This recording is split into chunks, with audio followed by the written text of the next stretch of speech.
Standard of California, on behalf of independent Chevron gas stations and standard stations throughout the West, invite you to Let George Do It. Another adventure of George Valentine. Personal notice. If it's so fantastic you can do nothing about it yourself, then you've got a job for me, George Valentine. Write full details.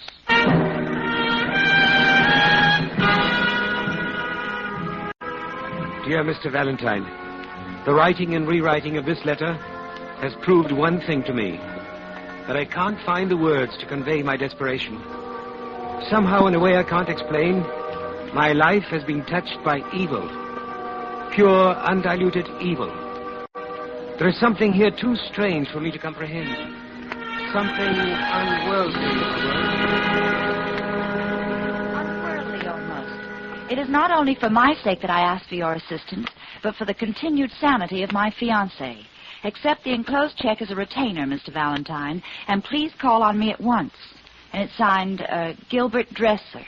Oh, this doesn't make sense, George. Well, it makes enough sense to show that Gilbert Dressler is pretty panicky. I know, George, but there's something too strange to comprehend. Unworldly.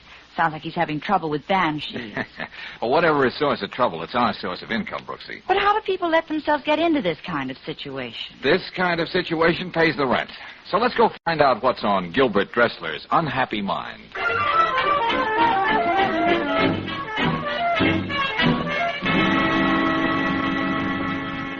In my 10 years on the desert, Mr. Valentine, I've witnessed events that would freeze the very marrow in your bones. Yes, I'm not doubting your word, Mr. Dressler. Terrifying events.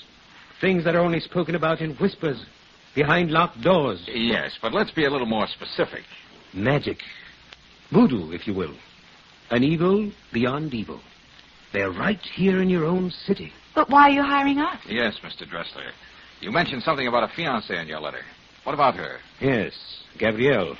I love her. Oh, we're sure of that, Mr. Dressler, but you also wrote something about fearing for her continued sanity. What makes you think her sanity won't continue? Margo. Margo? What's that supposed to mean to me? Oh, forgive me. I was referring to Madam Margo. She claims she's a medium. I claim she's a purveyor of black magic. Well, now we're getting somewhere. You're trying to tell us Gabrielle, your fiancée, is somehow being influenced by this Madame Margo. Yes. How? Why, she's taking all her money away from her. Oh, how long has this been going on? Since Gabrielle's mother, Mrs. Turner, died. Oh, what happened? Mary Turner was cleaning her hunting rifle, and it went off. Very unfortunate. The sporting world lost a great devotee because of Miss Turner's accident. All right, what do you want us to do? Expose Madame Margo. That's what I want you to do. Expose her? Certainly. I've arranged for you to visit Madame Margo this very afternoon. Here, this is her card. And tonight, you shall attend a séance at the Turner Mansion. A séance? Oh, George, there's nothing I like better than an evening cavorting with the spirit world. Okay, Brooksy, we'll give it a whirl. I never saw a ghost yet who didn't scream when it was pinched.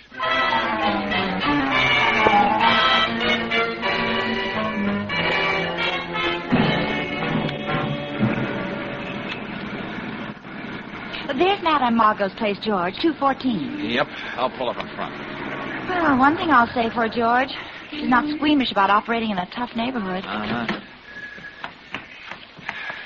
Well, looks all very proper, Brooksy, even to the neat little sign on a window. Madame Margo, clairvoyant and mentalist, seances by appointment. Okay, let's go. Well, ring the bell, George. Oh, that's a very good idea. Oh, great. Listen to that local color, will you? In a joint like this, I'll settle for nothing less than a swami. Yeah. You have been expected. Please enter, Sahib. Sahib? This way, if you please. Madame Margo offers herself to meditation. However, she will receive you shortly. Straighten your turban, George. Do you mind if we sit down, Mr. Hasim. Upon this level, that is the name by which I am known. Please be seated. Yes, thanks. And now Hasim will leave you. Seek to attune yourself to the vibration of the sphere. Oh, sure, we'll do just that, Hasim.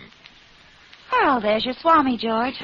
Wonder what bottle he floated out of. I'll bet when that towel around his head is unwrapped, it reads Oasis Motel. Hey, this Madame Margo must do all right. Look at the jade vases, carved teak. Look at this rug. Oh, Brooksy, for a candy bar in North Africa during the war, I could have filled a barracks bag with this junk. Junk?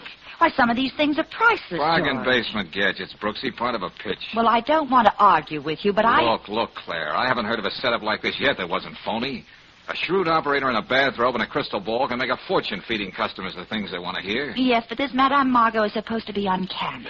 Anyway, that's what Mr. Dressler seems to think. Well, I don't know what her act is, Brooksy, but I'm making book that Margot's got a huge investment in trapdoors and mirrors. And one of these days, she's going to trip over her own ectoplasm. George. Huh? I know, of course, that Mr. Gilbert Dressler sent you to me. He gave no reason for the arrangement except that you were his friend. Oh, well, Mr. Dressler just likes to be mysterious.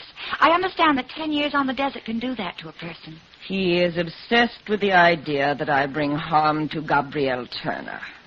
He is a stupid man. Yeah. Well, what about this crystal ball here? What can it tell you about me? Very well. Seek yourself in the past and the future. Margo will seek with you. Believe Margo, and the dimness in the crystal will be swept away and will become as a sudden burst of light, revealing all. See? Even now the shadow's clear.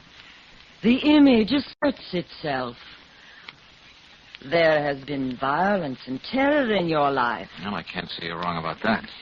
As if many men had come together to do you harm, in a vastness too great for the eye to scan. A vastness? In a desert, perhaps. Many men and many machines.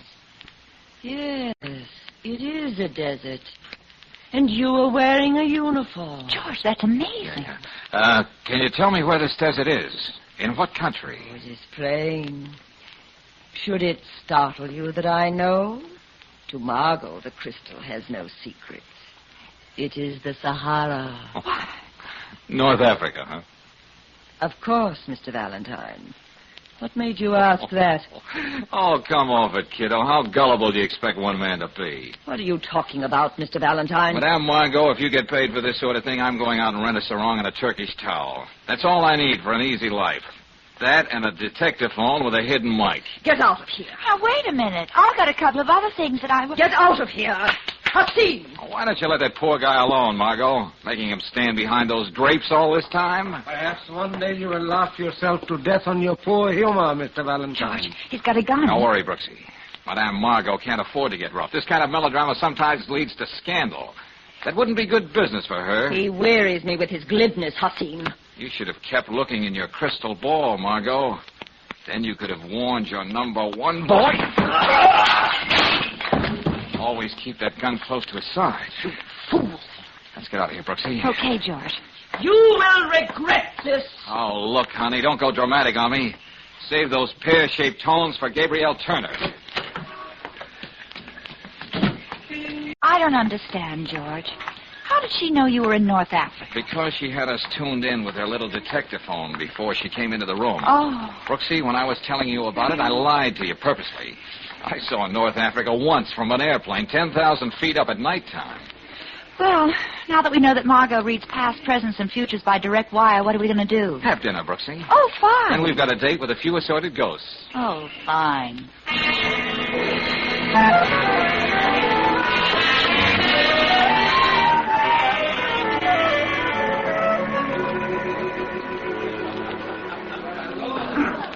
But how about the rest of these people here, Mr. Dressler? Are they friends of the family, too?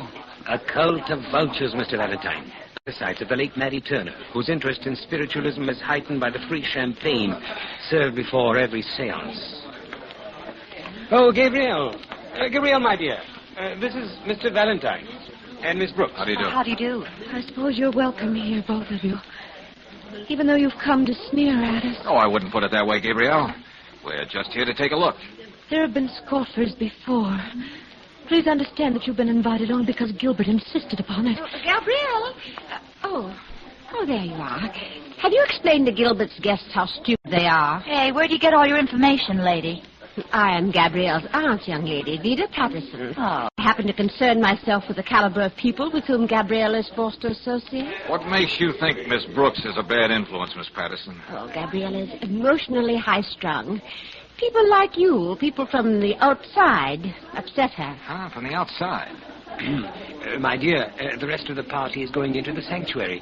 Madame Margo is waiting. Oh, George, not again. Yep. Let's give the old gal another rumble.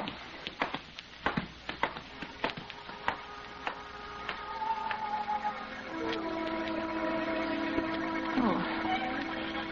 Hey, George. The hair on the back of my neck is going to look funny with my permanent. This thing is scary. Yeah, with all the trimmings. This sanctuary is a great backdrop for Dracula. Candlelight and polka music for a vampire. Have the courtesy to be quiet. Nothing must disturb Madam Margo while she reaches her control. Control? What's that?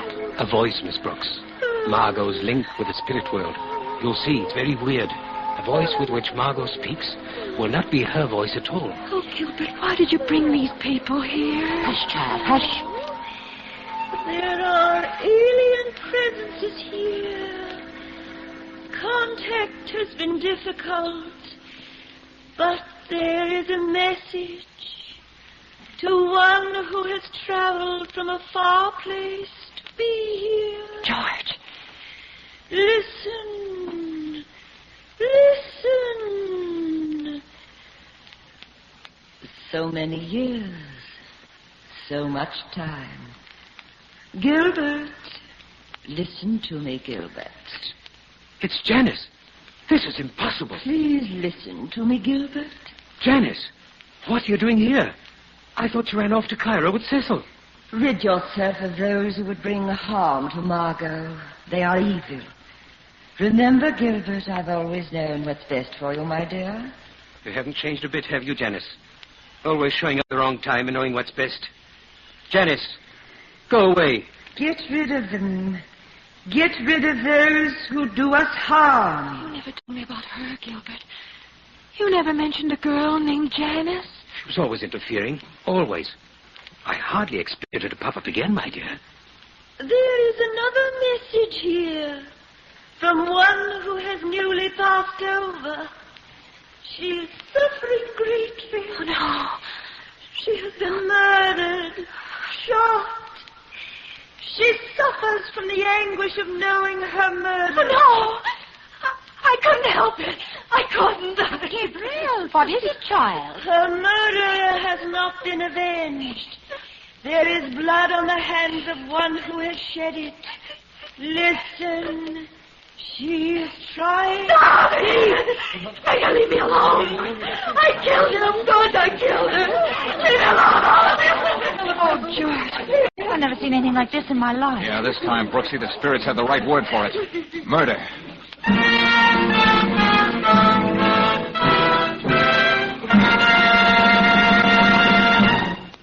We'll return to tonight's adventure of George Valentine in just a moment. Meanwhile...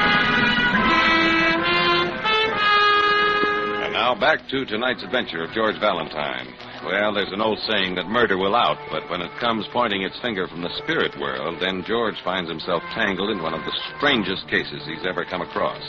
And at the precinct house, the day after the seance, Lieutenant Riley puts it this way. Valentine, ever since I heard that girl confess to murder while she was talking to a ghost, I've just been breathless waiting for you to drop around. Yeah, it's a weirdie, isn't it, Lieutenant? Well, maybe your boys just didn't feel like being clever the day Mrs. Turner was murdered.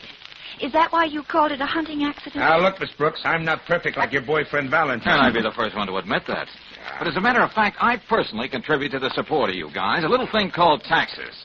I'm just perfect enough to want a little action for my money. Valentine, 3 months ago, we were called in by Vida Patterson to investigate the death of her sister, Mattie Turner.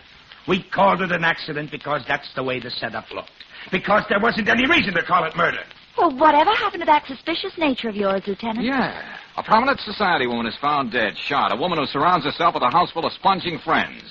Don't you remember what your correspondence course says about a situation like that? Now, look. When a person is found dead with her finger on the trigger, we consider the reports of ballistics, medical examiner, and a dozen other experts. Then we fumbling police arrive at certain conclusions. In the death of Mrs. Turner, that conclusion was accidental death. Here, here. Bravo, Lieutenant. But how could so many people fumble about the same thing? Yeah. Does that confession mean that Gabrielle is going to stand trial for murder, Lieutenant? Well, I doubt it. In that household of crazy people, she's the squirreliest of the lot. Unless her Aunt Mrs. Patterson isn't just a little bit ahead of her. Then Gabrielle will be committed to an institution. Yep.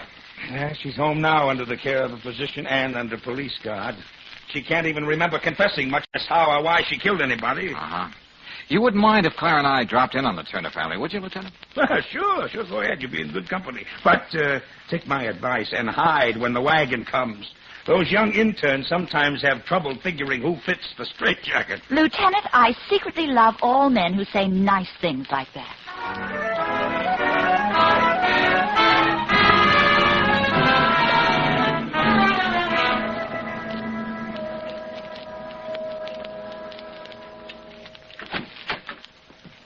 Oh, it's you two. I'm beginning to hope that I'd only hired you in a dream. Look, Gilbert, let's both get real grown up and face facts. You really did hire me, and we're both stuck. I'm not in the habit of paying people who bungle their jobs. It must be quite obvious that I don't need your alleged services any longer. But we haven't finished our job, Mr. Dressler. So if you will return my fee, which you have not earned... Oh, yeah. Well, let's chat, Gilbert. Mind if we come inside? I certainly do. Thanks a lot. Close the door, Brooksy. Now, look, Gilbert, you hired me to do a job. I'm not backing out of it. Why should you? You admit you failed, don't you? You don't have much room to talk, Mr. Dressler. Who was that Janice you were talking to last night? Janice is dead. She died nearly 10 years ago. 10 years? Then how did she... I dislike to say it, but even I am now convinced that Margo is not a fraud. How could she have known about Janice? Oh, it's very simple. You blurted out Janice's name as soon as Margo began to broaden her age. Yeah, it's a good thing Margo didn't drop her H's, Mr. Dressler. You might have come up with the name of some little barmaid in Soho. You're not very amusing, young lady. Now, what about Gabrielle? Where is she? They've taken her away, Mr. Valentine. Poor girl. I was deeply attached to her. Uh-huh. I'll bet her aunt is overcome, too. Vida Patterson is a remarkable woman. She buries her sorrow in her books. Books. Ledgers would be a better word. Where is she? In the library. She explicitly informed me that she wishes to grieve. Well, now, that's very touching. Come on, Claire. What is it, Gilbert? I told you I wanted no interruptions unless it's absolutely necessary. It's absolutely necessary. Oh, it's the intruders again. Yes, I hate to take you away from your tears, Miss Patterson, but there are a few questions I want to ask you. And by what right? You're not the police. Oh, this won't take long. Just a moment of your lonely time, and you can go right back to eating your heart out. What is it you want? I want to know a little bit more about the murder of Maddie Turner. It was murder, wasn't it? Oh, imagine the ingratitude of this child. Killing my poor sister after all the wonderful things we've done for her. Oh, yes. She was so overcome by those wonderful things, she can't even remember killing your sister. Oh, Gabrielle has lapses of memory. An unfortunate trait which she inherited from her father's side of the family. Oh, well, this wealth you were talking about, what happens to that? Oh, how could you mention money at a time like this? Well, let's mention it anyhow. Who gets it? Well, of course, Gabrielle inherited the mother's estate, and now that she will be declared insane, why, I suppose well, I don't know. I've never given it a thought. No, I'll just bet you haven't. Well, thanks a lot, Miss Patterson. I just know it'll kill you every time you spend a penny of all those thousands of dollars. Get out of here! Miss Patterson doesn't like us, George. Yeah, we've got crazy ideas, Brooksy. All right, come on. Let's go see whether one of them will pay off.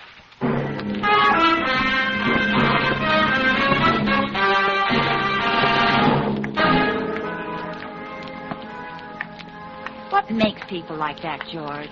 If you're talking about the zanies who wander in and out of the Turner mansion, the answer is money. From here, that's the only way the rag makes sense. Well, I don't want to crowd you with funnies, George, but there's Hassim again. Huh? Yeah, he's planted up ahead there. The corner of the house this time. How do you like that? See him in the shadow? Yeah. Let's find out what he's got in his wand. Still looks sinister, even in a pinstripe suit.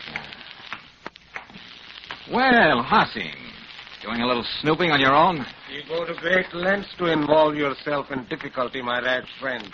Brace yourself, Hassim. You're no friend of mine. Furthermore, you are in our way. George, he's still got that gun. Watch it, Brooksy. All right, pick up the gun quick. Yeah, George.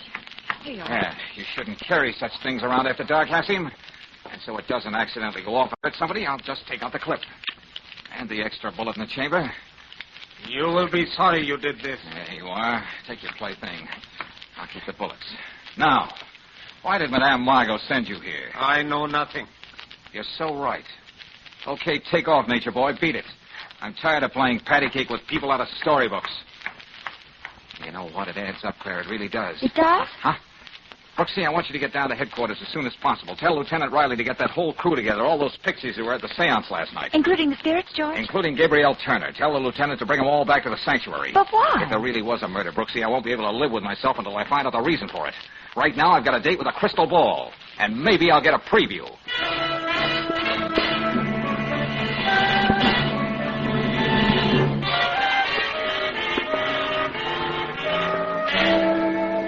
Margo, in the jargon of the street, your chances aren't worth a dime. Stop speaking in riddles, Mr. Valentine. What's on your mind? You are, Margo. Madam Accessory after the fact, Margo. The fact being murder. If I were acquainted with your brand of humor, perhaps I would be amused. I doubt it. Look, you're worried, honey. That's why you tagged that small-time Svengali on me. You could be sent to jail for years and years, and that's really something to worry about. What are you trying to say? Well, I hate to sully those shell-like ears of yours with nasty words, Margo, but just take my advice and be my buddy for the next few hours. Why do you speak to me like this, as if I'm... As if you're a phony, and you are. You can throw your voice pretty well, but last night you threw it a little too far. What do you want me to do? I want you to finish that seance you started. It never did get done. But for what reason? So you can turn state's evidence. Now, a clever girl like you can appreciate a good twist. I think I understand. Yes, I think you do. So let's not keep the cult waiting, Margo. Besides, Lieutenant Riley is a very impatient man.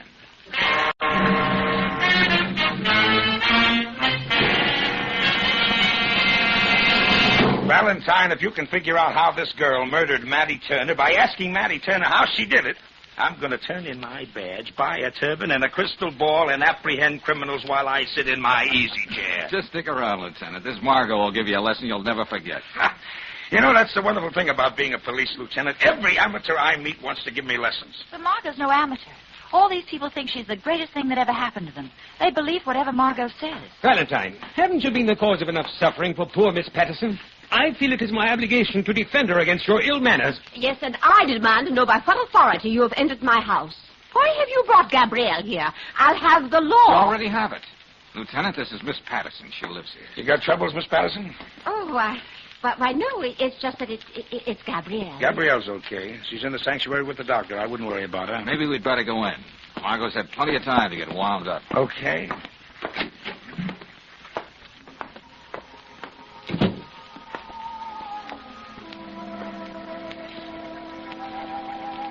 Hello, Gabrielle. How do you feel? I don't understand. This all happened before, long ago. A very long time ago. Yes, now you're all right. Just take it easy. I really didn't mean to. I didn't hate my mother, you know. Just sit tight, Gabrielle. And whatever happens, don't say anything. You understand? Don't say anything. Of course. Of course, I understand. I killed her, but I didn't mean to. Tonight, for the last time, we seek to journey together into a strange land. A strange land where familiar faces and forgotten dreams dwell without perishing. Already the vapors which cloud our way are cleared. There is someone here who is trying to get through. She wishes to speak. Is this why you dragged me here, Valentine? I know a ventriloquist when I hear one. You know a lot more than the rest of these people. Just get this picture. She loves has been grievously wronged. There is so much that stands in her way of happiness here. She wishes to speak to us. She says an injustice has been done. The way is clear. Peace. Stop her. Peace. Don't you see this is a fraud? You don't know what you're doing. Send her back. Listen. Breaking up the party, Miss Patterson. Why don't you relax? Have they harmed you, Gabrielle? Maddie. And you, Vida? All that blood. Oh. Your sister's blood. Mine. Murderous. Oh, stop it. Stop it, please, please. Murderous. You watch me die. Death becomes you, my sister. Oh, send her back. Oh, let's stop it. I killed her. I'll take over from here, Valentine. Well, how about that, Brooksy? A killer trapped by a ghost. Only there wasn't any ghost.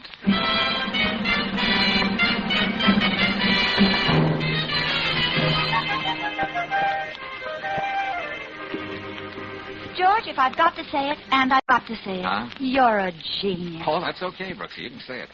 But all I had to know was that Margo was a phony, and Vita Patterson thought Margo was always on the level. Except once, that is. Astound me, genius. What do you mean, except once? Vita paid Margo to produce Maddie Turner and frighten Gabrielle into confessing. Well, why should Gabrielle confess to a murder she didn't do? Brooksy, there's a lot of evil people in this world. Vita Patterson is one of them. She knew her niece had a memory blank the night of the murder. So all this time, she's been making Gabrielle believe that she killed her own mother. So all you did was make Margo produce Maddie Turner again? Yep. Only this time, Maddie smoked. When Vita heard an imitation of her sister's voice, she thought it was the real thing. It was too much for her. Oh, well, there's just one thing I still don't understand, George. What happened when you went back to see Margo? Oh, she read my palm. Yeah, she said I had a wonderful heart line. Oh? Uh-huh. Margo looked at my hand and said I was a lover. Oh. Well, I got a pretty good heart line myself. Yeah? Look at it, George. Yeah. Do you know what I think, George? No, tell me what you think. Well, I think we ought to get our heart lines crossed and see what happens.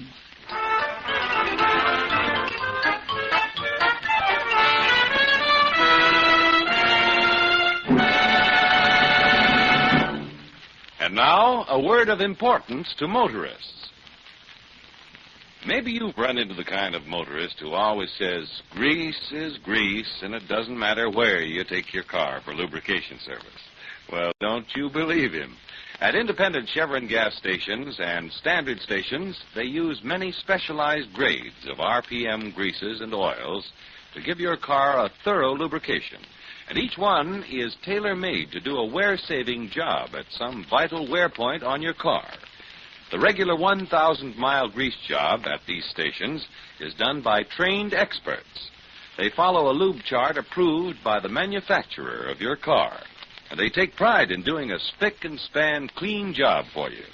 Next time your car is due for lubrication service, rely on the standard station or the independent Chevron gas station, where they say and mean, we'll take better care of your car.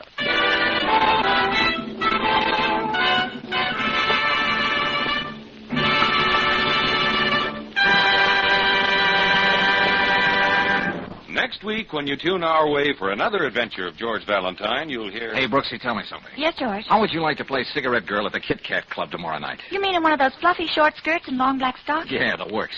Yeah, but what are you talking about, George? We're going to stage a little drama, Brooksy, with a cast of two. A Carnation and Art Gary. And I have a hunch the Carnation will be the star of the show.